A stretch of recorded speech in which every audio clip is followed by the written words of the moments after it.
The Nexus station hung in the darkness of space like a jewel made of light and metal. It was the largest structure in the known galaxy, built over thousands of years by hundreds of species working together. Millions of beings lived and worked within its countless levels. Diplomats argued in grand chambers. Merchants sold goods from distant worlds. Children of a dozen different species played in gardens that stretched for miles. At the heart of the station stood the great chamber of the Galactic Council. Here the rulers and representatives of 300 intelligent species gathered to discuss the fate of civilizations. Wars had been stopped in this room. Alliances had been formed. The future of entire worlds had been decided by votes cast beneath its dome ceiling. Ambassador Vale of the Cathay Collective sat in her assigned seat, reviewing reports on her data tablet.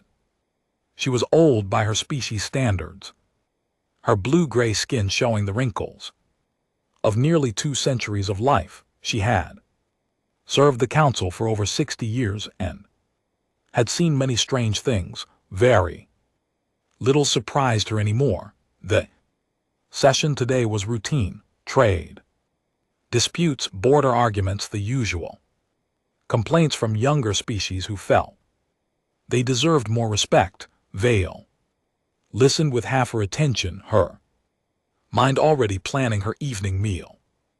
Then the alarms began. At first it was just a soft chime from the sensor stations. A few technicians looked at their screens with confusion. Then more alarms joined, growing louder and more urgent. The chamber fell silent as every representative turned to look at the main display screen. What is happening? Demanded High Counselor Trevas, the ancient leader of the assembly. His voice was thin with age, but still carried authority. A young Karathy technician stumbled over her words. Something is approaching, High Counselor, something very large. It just appeared at the edge of our sensor range. A ship. We are not certain. The readings make no sense. The object is too big to be a ship. Vale leaned forward in her seat. She had lived long enough to know that when sensors showed impossible readings, it usually meant something very bad was about to happen. Show us, Travis commanded. The main screen flickered to life.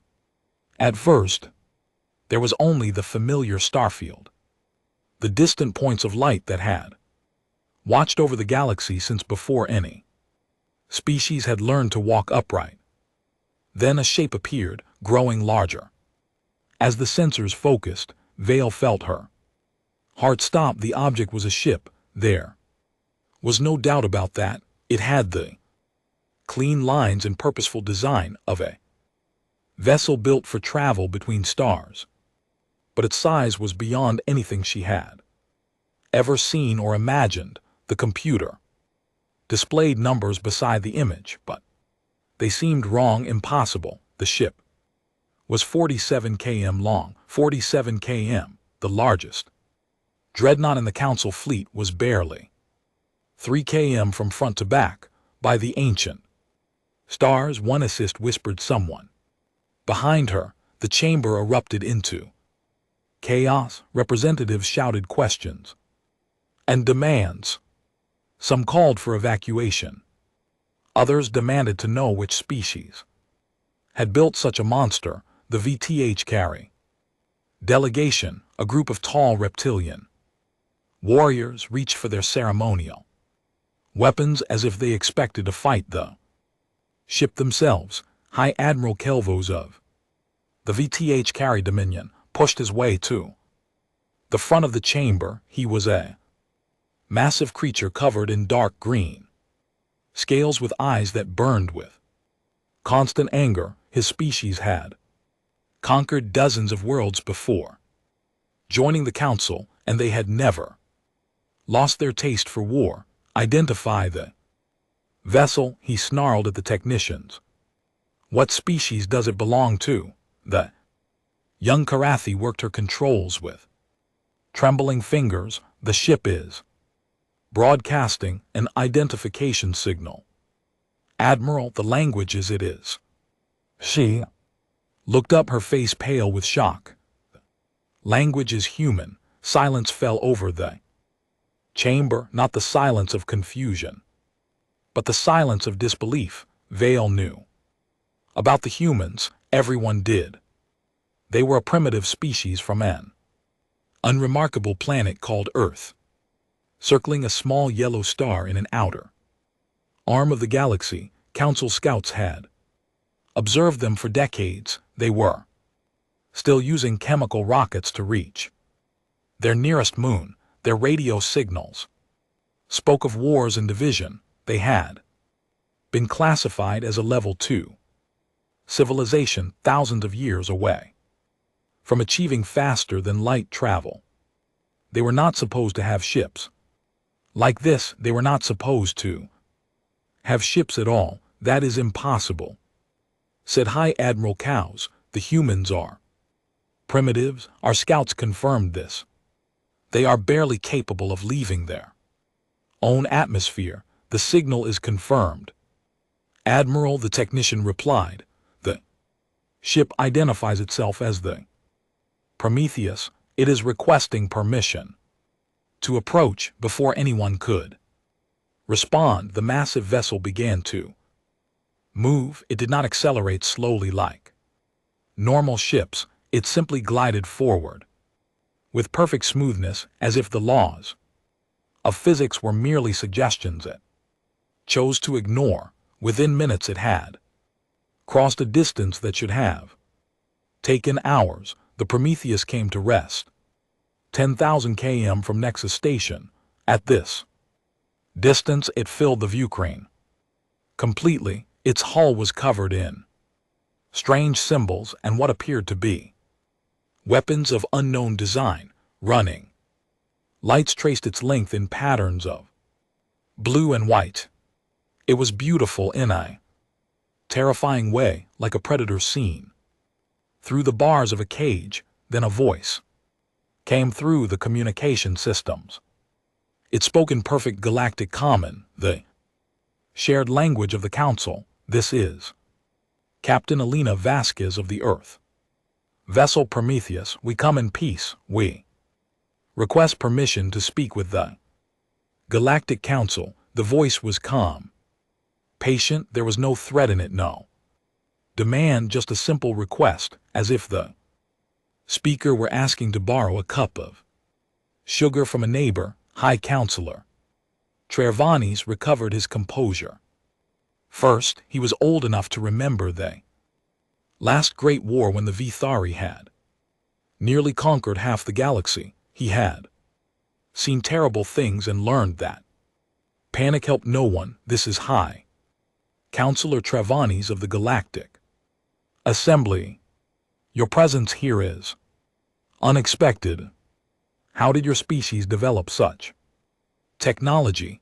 Our observers reported that Earth had not yet achieved faster than light capability. A brief pause, then the human voice returned, and Vela thought she could hear something like sadness in it. Your observers saw what we wanted them to see, High Counselor. We have been watching your galaxy for a very long time. We have seen how you treat species you consider primitive. We chose to remain hidden until we were ready to meet you as equals, not as subjects. The chamber erupted again. Idea that a primitive species had fooled Council censors for decades was humiliating. The idea that they had been watching and judging the Council was even worse. High Admiral Kelvo slammed his fist against the nearest console. This is a trick, a deception. No species could hide such advancement. I demand that this vessel be seized and inspected. If the humans will not comply, we will take it by force. Admiral, please. Vale found herself saying we do not even understand what we are dealing with, threatening them. Seems unwise. Kyle Voss turned his burning eyes toward her. The VTH carry do not fear Primitive's ambassador, no matter how large their toys might be. He activated his communication device and began barking orders. Within minutes, the Council's defensive fleet was moving into position around the Prometheus. 200 warships, the pride of a dozen species, formed a sphere around the human vessel, their weapons powered up, filling space with the hum of barely contained energy. Vale watched with growing dread. She had lived long enough to recognize the moment when pride overruled wisdom. She had seen it lead to wars that killed billions. Human vessel, Kalivo's broadcast, you will surrender your ship for inspection. You will provide all information about your technology and military capabilities. If you refuse, you will be destroyed. Silence stretched across the void. Every being in the chamber held their breath. Then Captain Vasquez spoke. Again, and her voice remained perfectly calm. Admiral, we did not come here to fight. We came to join your galactic community as friends and partners. We have no wish for conflict, but we will not surrender our vessel, and we will not submit to threats. Please let us talk instead. Kelvo's laughed, a harsh sound like rocks grinding together. Talk? You think you can hide behind words? Human, you are surrounded. You are outnumbered. You have no choice. Vale wanted to scream at him to stop. Something about the human captain's calm frightened her more than any weapon. It was the calm of someone who held all the cards and was simply waiting for others to realize it. You are correct that we have no choice, Captain Vasquez replied. But perhaps not in the way you imagine. Please, Admiral, stand down your fleet. Let us begin again. The chamber watched the standoff with terrible anticipation. 200 warships against one. It should have been no contest. It should have been simple, but Vale looked at that impossible vessel on the screen. 47 km of mystery and hidden power, and she knew nothing about this would be simple. Nothing would ever be simple again. The galaxy had just changed forever, and most of the beings in this chamber did not even understand it yet.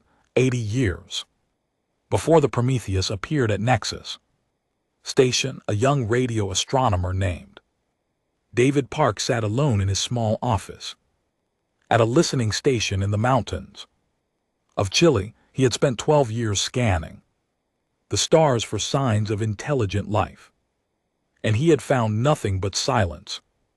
His colleagues called him a dreamer. His funding was about to be cut. He was thinking about giving up. Then his equipment detected something that changed everything. The signal came from a ship passing through the outer edges of Earth's solar system. It was clearly artificial, clearly intelligent, and clearly not human. David Park stared at his screens for nearly an hour before he could bring himself to believe what he was seeing. He reported his findings to his superiors. They reported to their superiors. Within days, the information had reached the highest levels of every major government on Earth. Within weeks, the leaders of nations that had been enemies for generations gathered in secret to discuss what this discovery meant. The signal had been decoded. It was a VTH carry scout ship cataloging the solar system and its primitive inhabitants. The report it sent back to its masters was not kind. It described humans as violent, divided, and technologically backward. It recommended that Earth be marked for future conquest once the humans had developed enough to Be useful as workers. The leaders of Earth faced a choice. They could reveal the truth to their people and hope for the best. They could reach out to the aliens and beg for mercy, or they could do something else entirely. They chose to hide. Every nation capable of reaching space agreed to a single plan. Publicly, humanity would continue as before, fighting its small wars, building its primitive rockets slowly, reaching for the stars. Privately, every resource that could be spared would go toward a secret program of development. They would build ships and weapons and technology that could stand against the galaxy. They would prepare for the day when hiding was no longer possible. They called it the Prometheus Initiative. For 80 years the secret was kept. Thousands of scientists and engineers worked in hidden facilities deep underground or on the dark side of the moon. They reverse engineered what little alien technology they could capture from scout ships that strayed too close. They developed new theories of physics that let them bend space itself. They built factories in the asteroid belt that produced materials the Council had never imagined, and they built ships, 12 Titan-as vessels, each one a fortress, capable of standing against entire fleet, hundreds of smaller ships, fast and deadly, an army of drones and weapons that could strike from the shadows, all of it hidden, all of it waiting. Captain Elena Vasquez knew this history better than most. She had been born on the moon base, raised among the secrets of the initiative. Her parents had both given their lives to the program, her father dying in a construction accident, her mother from radiation exposure. During an engine test, Elena had sworn to honor their sacrifice by being the best officer the Hidden Fleet had ever produced. Now she stood on the bridge of the Prometheus, watching 200 alien warships form a circle of death around her vessel. Her crew of 3,000 looked to her for guidance. Some were afraid, some were angry, all of them were ready to do whatever she commanded. Captain said, Commander Yuki Tanaka, her first officer, the VTH carry admiral, is powering weapons. He appears to be serious about his threat. Elena nodded slowly. He believes he holds all the power. He cannot imagine that he is wrong. Should we raise our own weapons? No, not yet. Let them make the first move. Let them show the galaxy who they truly are. On the main screen, High Admiral Kalivos appeared again. His scaled face was twisted with contempt. Human captain, you have refused my generous offer of peaceful inspection.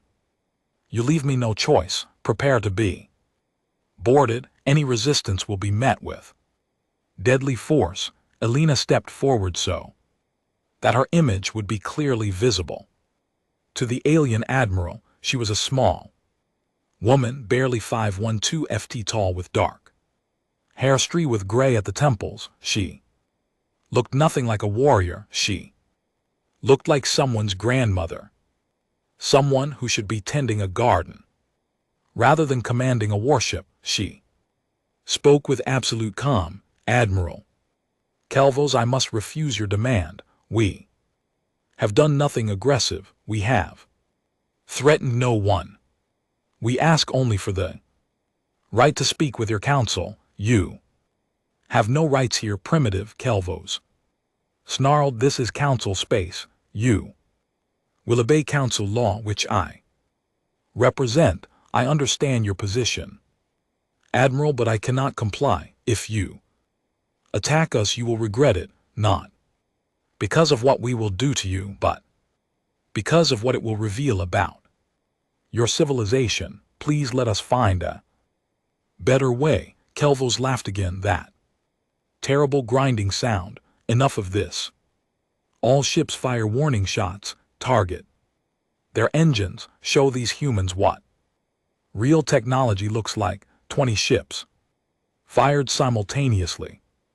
Bright blue bolts of plasma screamed across space, each one powerful enough to crack open a mountain. They struck the hull of the Prometheus in a blinding flash of light. Nothing happened. The plasma bolts splashed against the ships, shields like raindrops hitting a window. The shield system did not even flicker.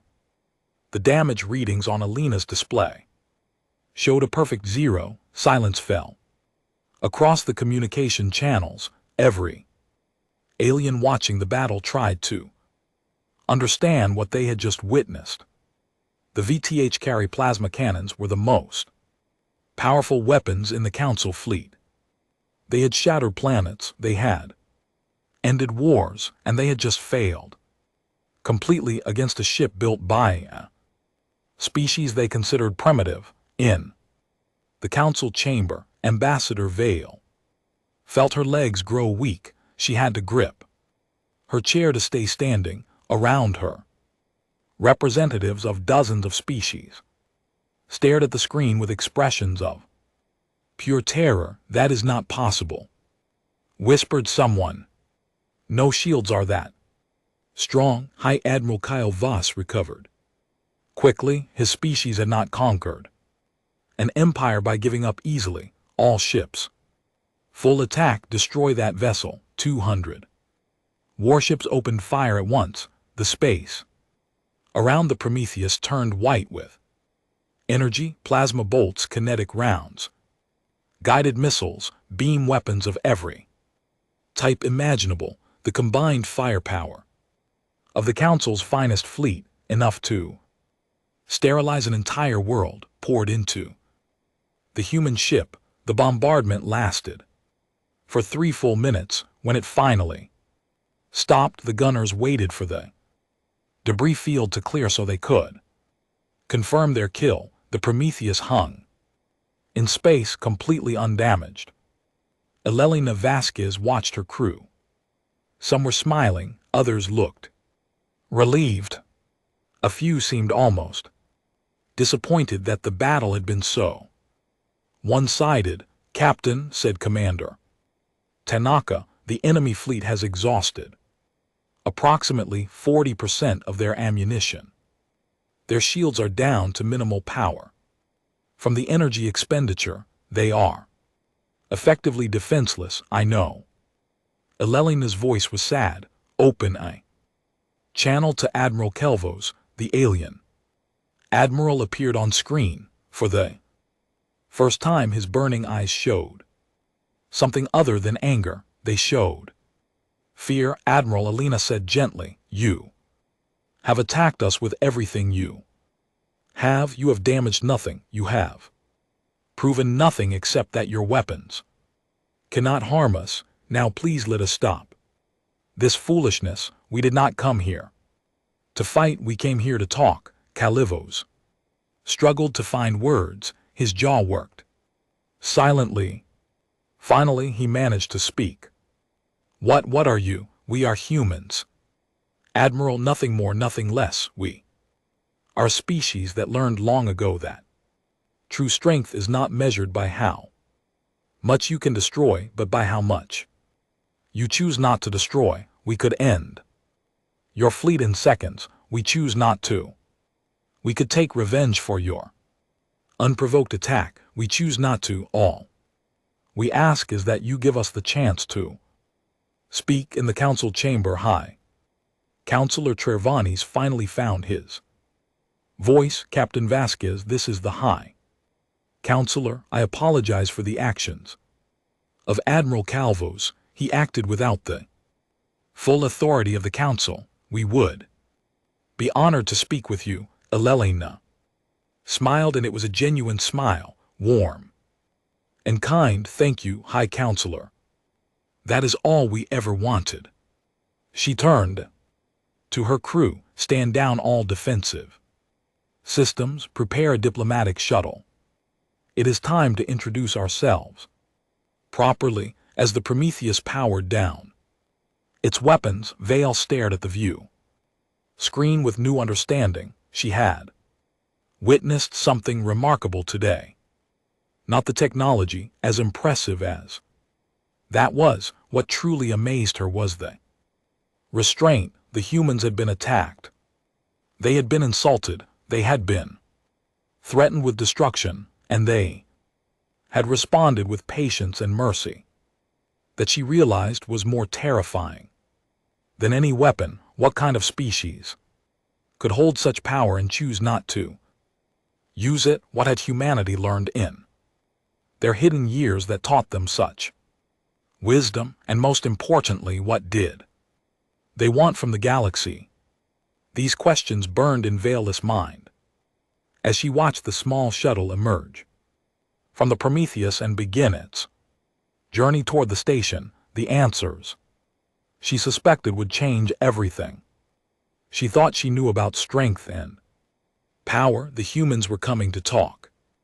And for the first time in her long life, Vale was truly afraid of what she might learn. The diplomatic chamber aboard Nexus Station had been designed to impress visitors. Its walls were covered with artwork from 100 worlds. Its ceiling showed a real-time map of the galaxy with every council system glowing like a star. Its table was made from crystal grown over 10,000 years in the caves of a sacred moon.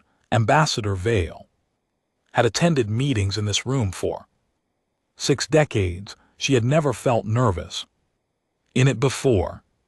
Today her hands would not stop trembling. The human delegation arrived precisely on time. There were only 3 of them, which surprised many of the watching diplomats. The HFY always brought armies of advisors to negotiations.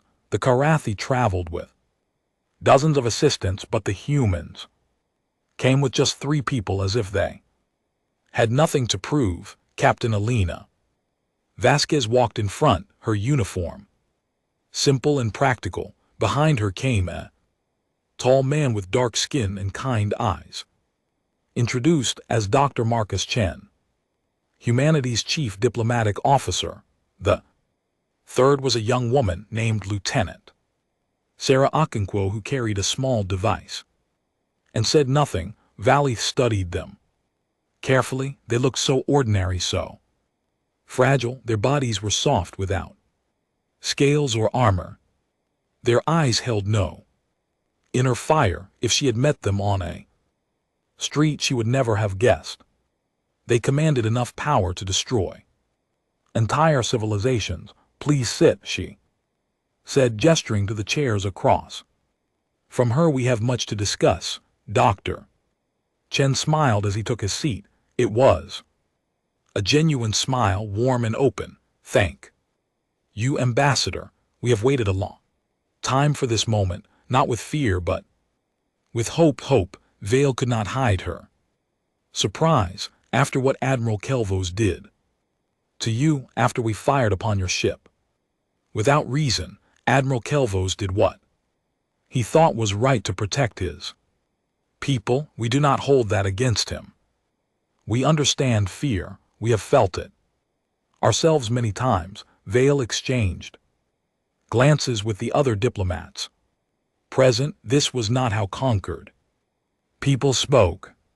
This was not how the weak addressed the strong. The humans spoke like teachers talking to children who had made a mistake. Dr. Chen, she said carefully, I think we all have many questions. The most important one is simple. How did your species achieve such advancement while our observers believed you were still struggling with basic space flight? Dr. Chen nodded. Fair question. The answer begins 80 years ago when we detected the first HFY scout ship in our solar system.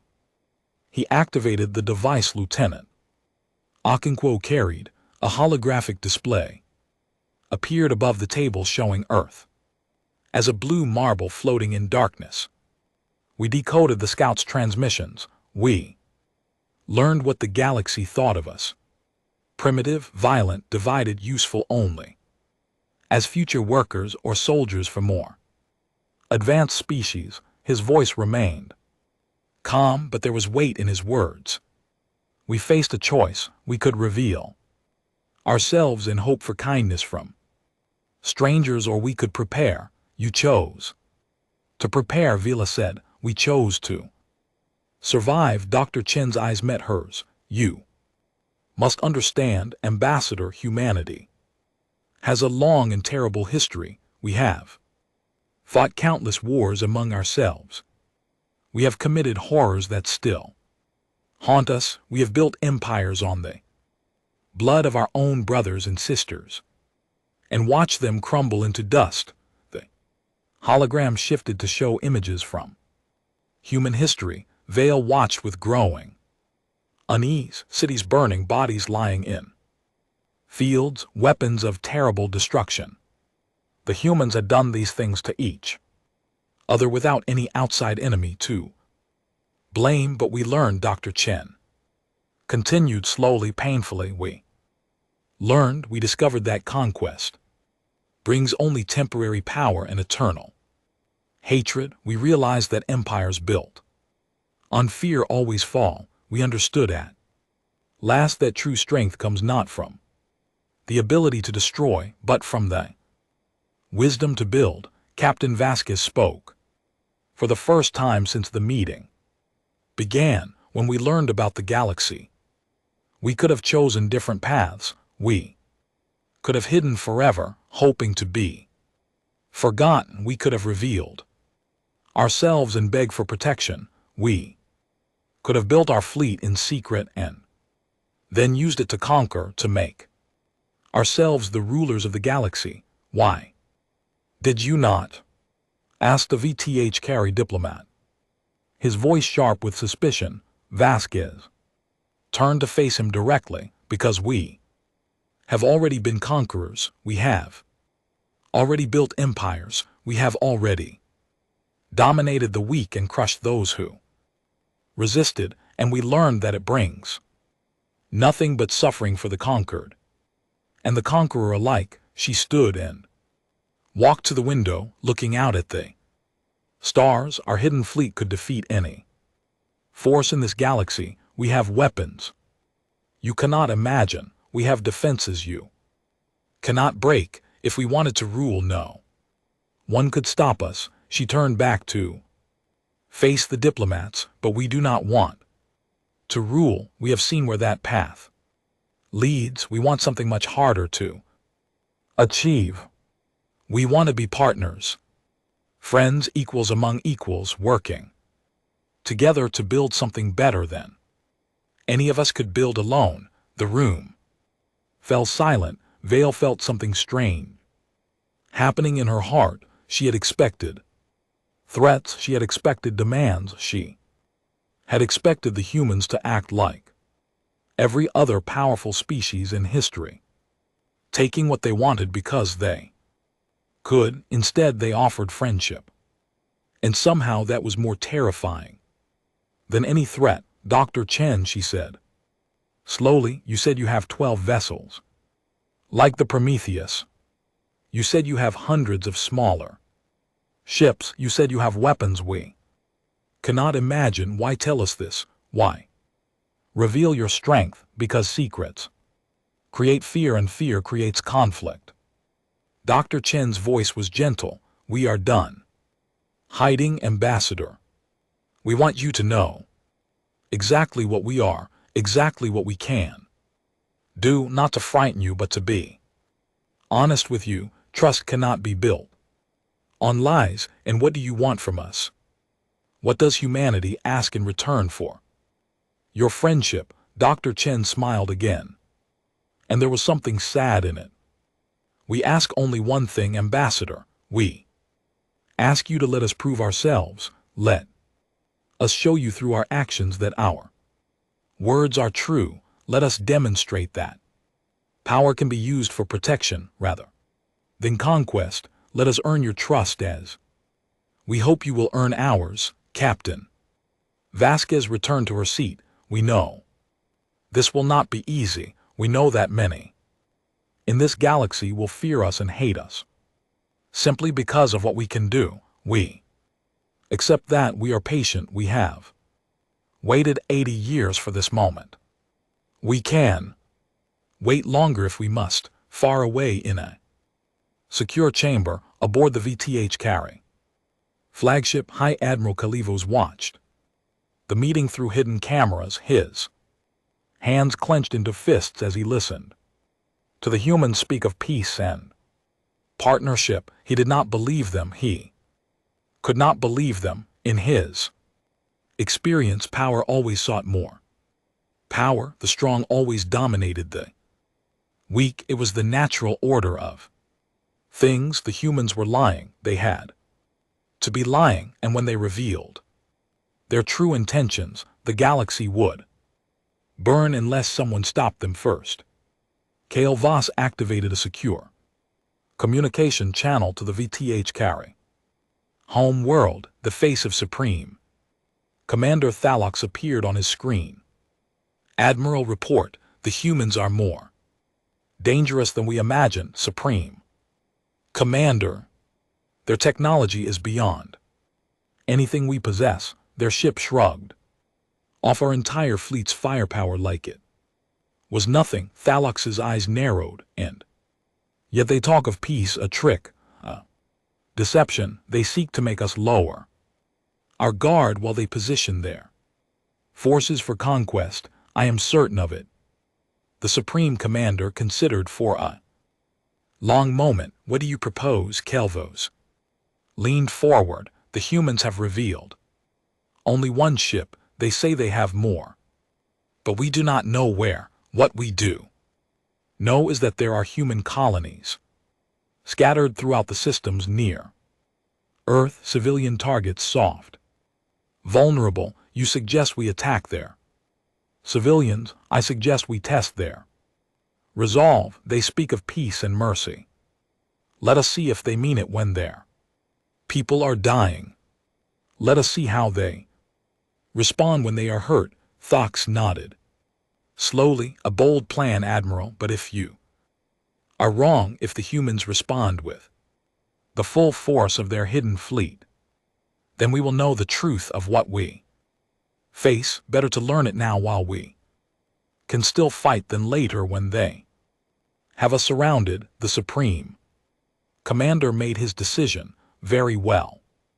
You have authorization for a limited strike. Choose your target carefully. Make it painful enough to provoke a response. It will be done, Supreme Commander. Calvos cut the communication and began planning his attack. He would teach these arrogant humans that the galaxy was not a place for soft words and gentle dreams. It was a place of blood and fire where only the strong survived. They would learn this lesson, or they would die.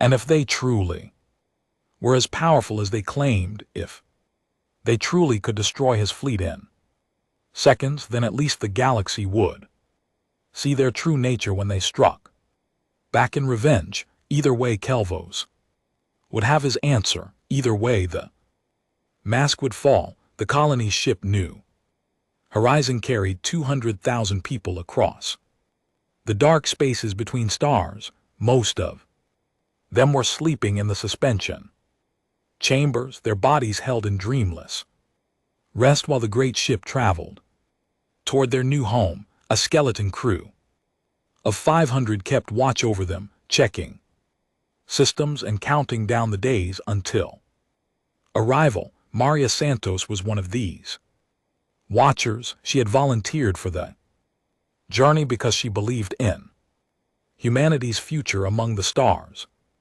Her grandparents had worked on the Prometheus initiative, building the ships that would one day announce humanity's presence to the galaxy. Maria wanted to be part of the next chapter. She was reviewing navigation data when the first alarm sounded. Contact called out. The sensor officer, a young man named James, who had never seen combat.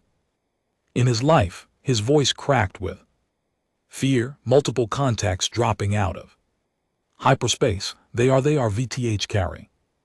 Warships. Captain Hassan rushed to the bridge, still pulling on his uniform jacket. He was an older man chosen for this mission because of his steady nerves and years of experience, but even his calm faded when he saw the sensor display. 40 VTH carry attack cruisers surrounded the New Horizon. They were small compared to the great dreadnoughts of the Council fleet, but they were fast and deadly. Their weapons were already powering up. This is impossible. Hassan breathed. We are in neutral space. We have no military value. Why would they attack us? Maria knew the answer, even if she did not want to say it out loud.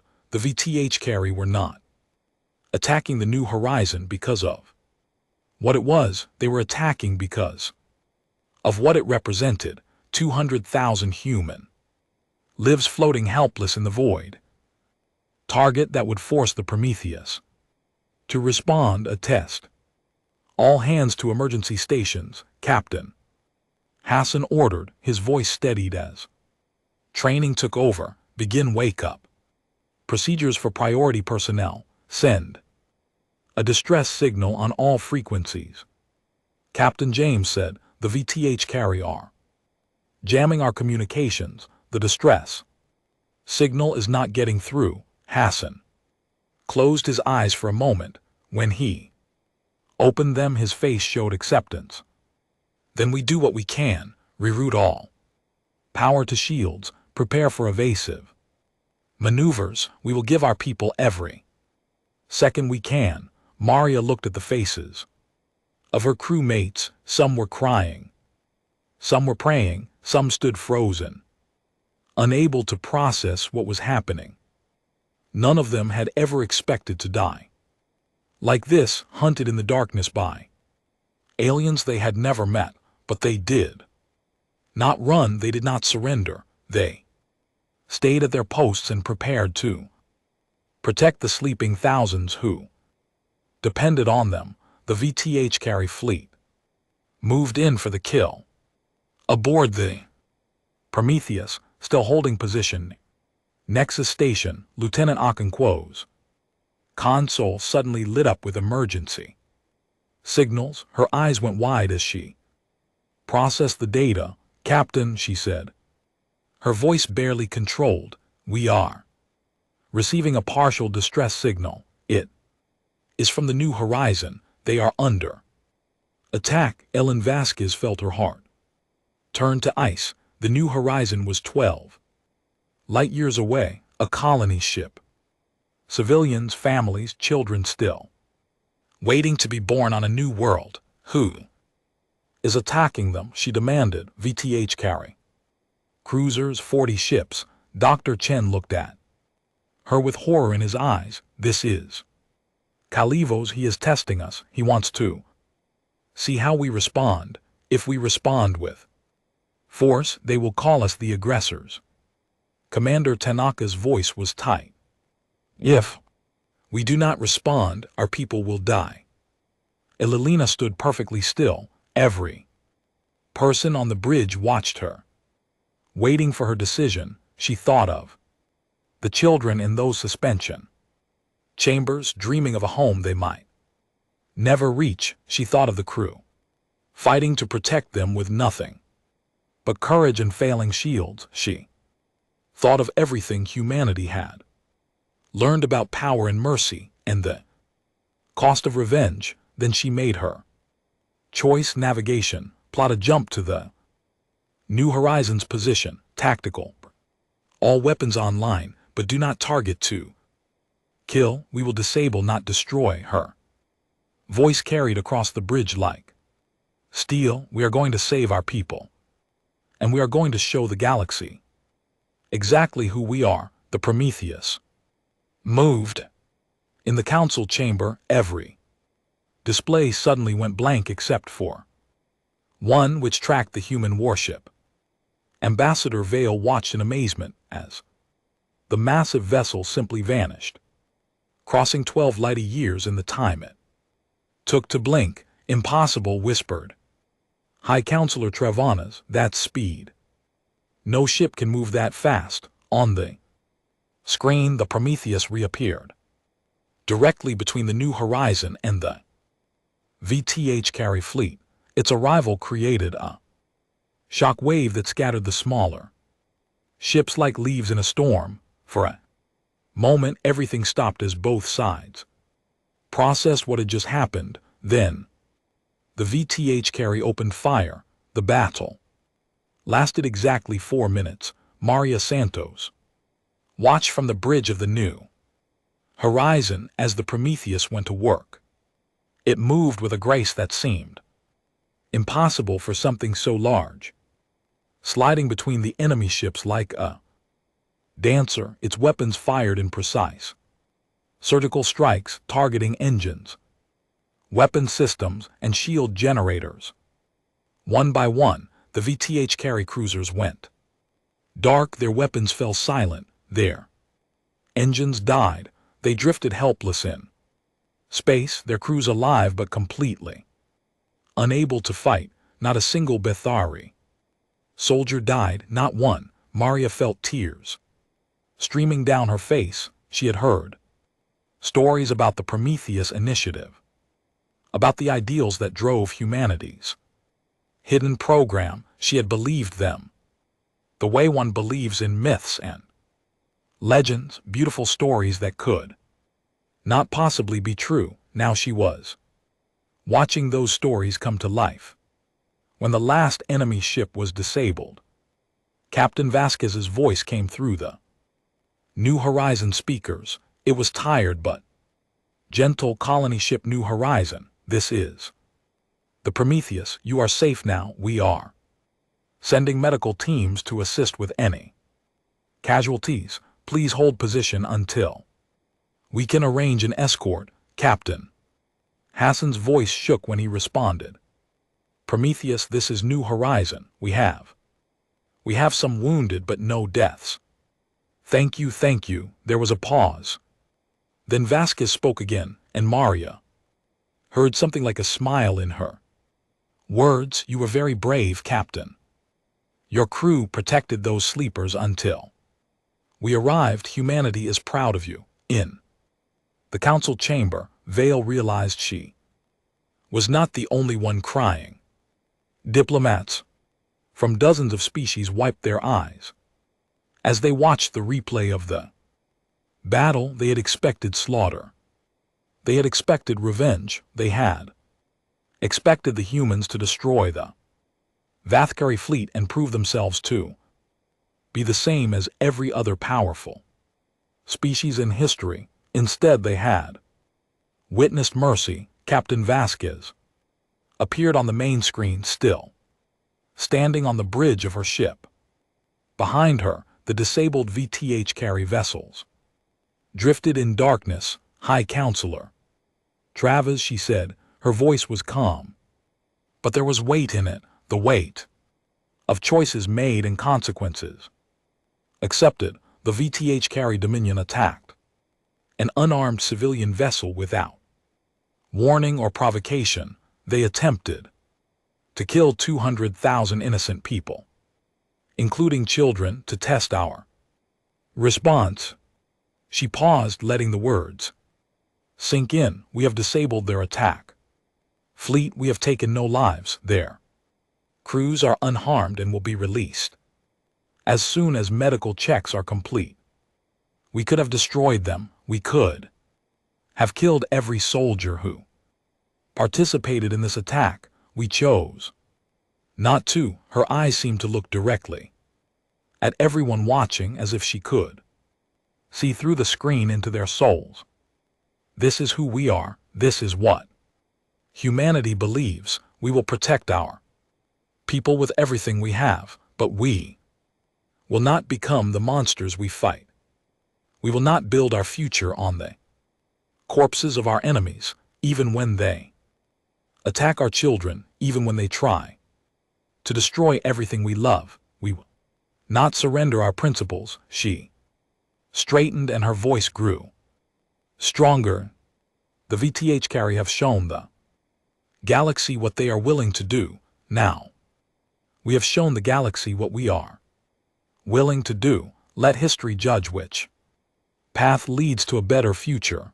The screen went dark. In the silence that followed, Ambassador Vale understood something that changed her forever. She had spent her whole life believing that power corrupted, that the strong always abused the weak, that mercy was just another word for weakness. The humans had just proven her wrong. They had every reason to destroy. They had every justification for revenge, and they had chosen to spare their enemies, not because they were weak, but because they were strong enough to know that destruction was never truly necessary. That kind of strength, she realized, was more powerful than any weapon ever built. That kind of strength could change the galaxy if only enough people were wise enough to follow it. 1 week after the battle, the Galactic Council chamber was fuller than it had been in 100 years. Representatives from species that had not attended meetings in generations had traveled across the galaxy to be present for this moment. The observation galleries were packed with citizens who had won lottery drawings for the few available seats. Billions more watched through broadcast networks that carried the proceedings to every corner of known space. High Admiral Calivo stood in the center of the floor, surrounded by guards. His scales had lost their shine. His eyes, once burning with anger, now held only emptiness.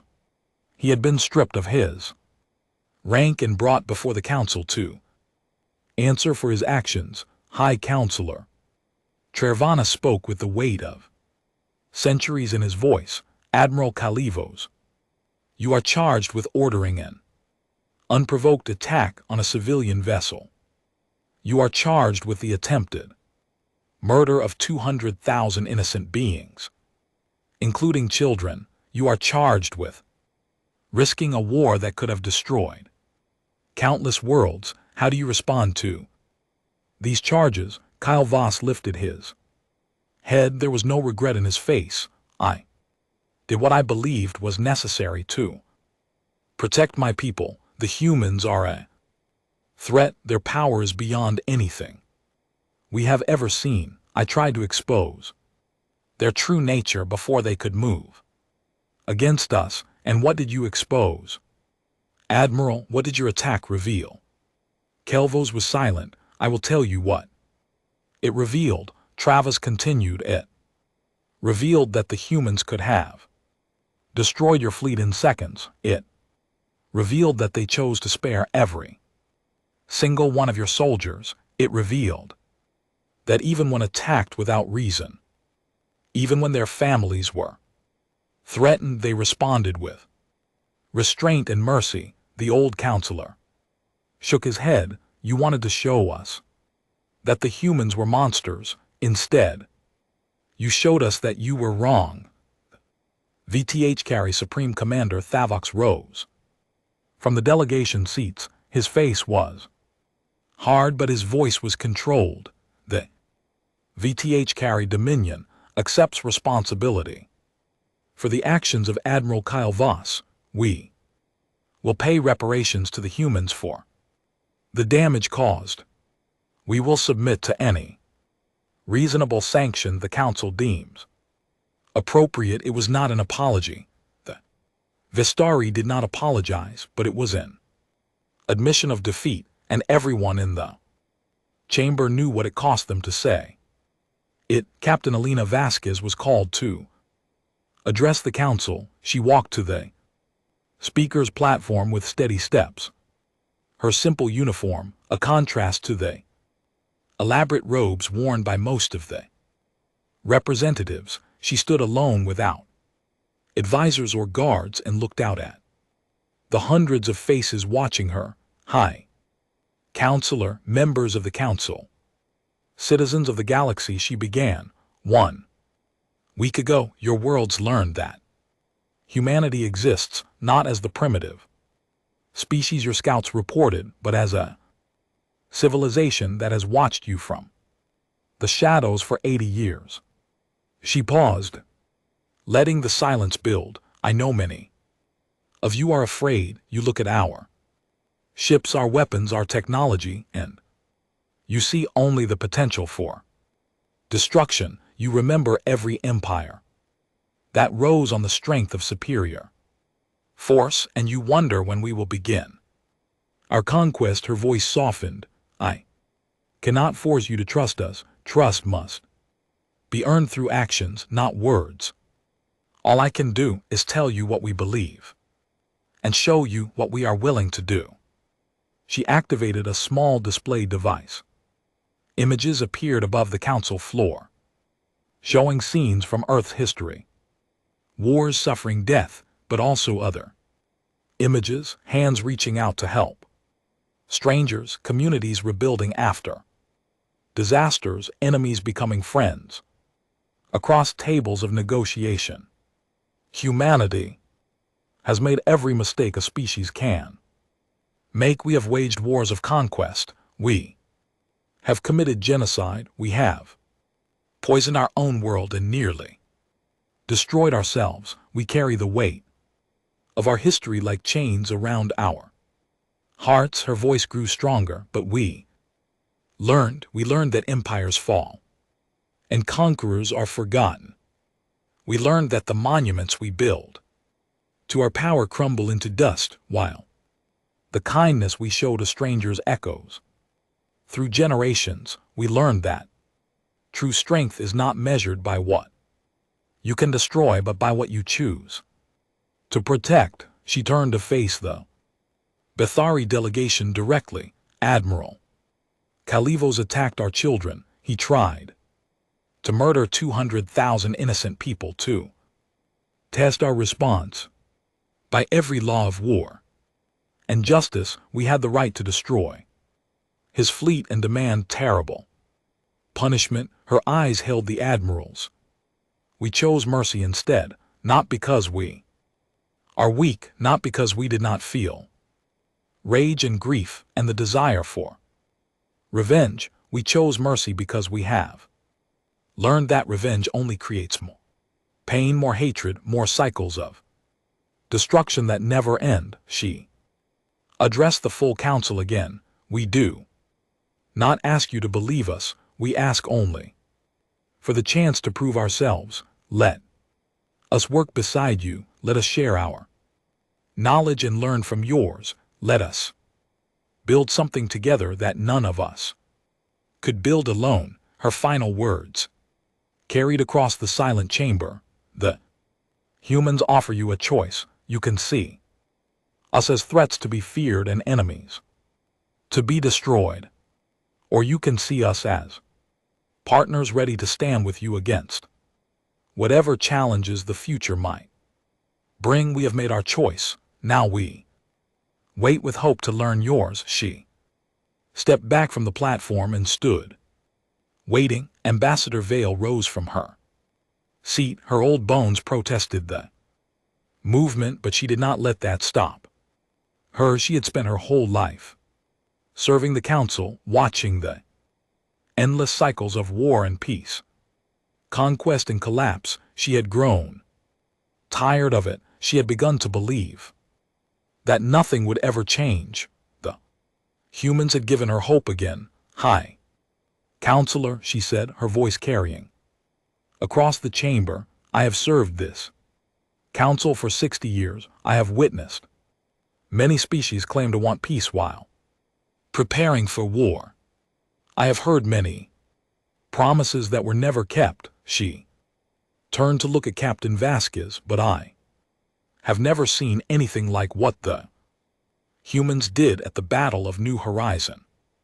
They had every right to kill. They had every reason to destroy, and they chose to spare their enemies even at the risk that those enemies might attack again. She faced the council. That is not Weakness, that is strength of a kind I have never witnessed. It is the strength of a species that has truly learned from its past. I believe the humans mean what they say. I believe they want partnership, not conquest, and I believe we would be fools to reject what they offer. She sat down heavily, exhausted by the effort of speaking, but she had said what needed to be said. The vote that followed was not unanimous. It could never be unanimous. Too many species still feared the humans, still doubted their intentions, still believed that such power must eventually corrupt. But the majority voted in favor of welcoming humanity into the galactic community. It was a beginning. 3 hours later, Captain Vasquez stood on the observation deck of the Prometheus, looking out at the stars. Dr. Chen found her there, standing alone in the quiet darkness. "It is done," he said softly. "We are part of the galaxy now. The easy part is done," Elelina replied. "The hard part is just beginning. We have to earn their trust. Every day, every decision, every action will be watched and judged. One mistake could undo everything. You doubt we can do it?" She was quiet for a long moment. "I believe we can. I believe humanity has learned enough to stay true to what we promised, but I also know how easy it is to fall back into old patterns. Power corrupts, fear drives people to terrible choices. The temptations we will face." Dr. Chen moved to stand beside her at the window. "Then we remind each other. Every day we remember why we chose this path. We remember what we almost became and what we decided to be instead." Elelina nodded slowly. "The children on the new horizon will grow up in a galaxy where humans walk among the stars. They will never know the fear we felt, hiding in the shadows, preparing for a war we hoped would never come. They will have opportunities we could never have imagined." She smiled, and it was a real smile, full of genuine warmth. "That is worth fighting for. That is worth any sacrifice." Outside the window, lights began to appear. Ships from a dozen different species were forming up around the Prometheus, preparing to escort the human vessel toward the frontier. Council ships and human ships traveling together toward unknown spaces. It was a small gesture, a symbolic one, but symbols mattered. They showed what people believed was possible. Elena watched the formation take shape and felt something she had not felt in years. Not hope exactly, something deeper, something like peace. The galaxy stretched out before them, vast and ancient and full of possibilities. Somewhere out there were challenges they could not imagine, threats they could not predict, choices that would test everything they believed. But they would face them together, human and alien, stranger and friend, united not by force, but by the fragile, powerful thing called trust. The Prometheus moved forward, leading the convoy into the darkness. Between stars, behind them the past faded into memory. Ahead of them the future waited to be written, and for the first time in 80 years, humanity walked among the stars, not as hidden watchers, not as frightened survivors, but as partners in the great work of building something better. The journey had just begun.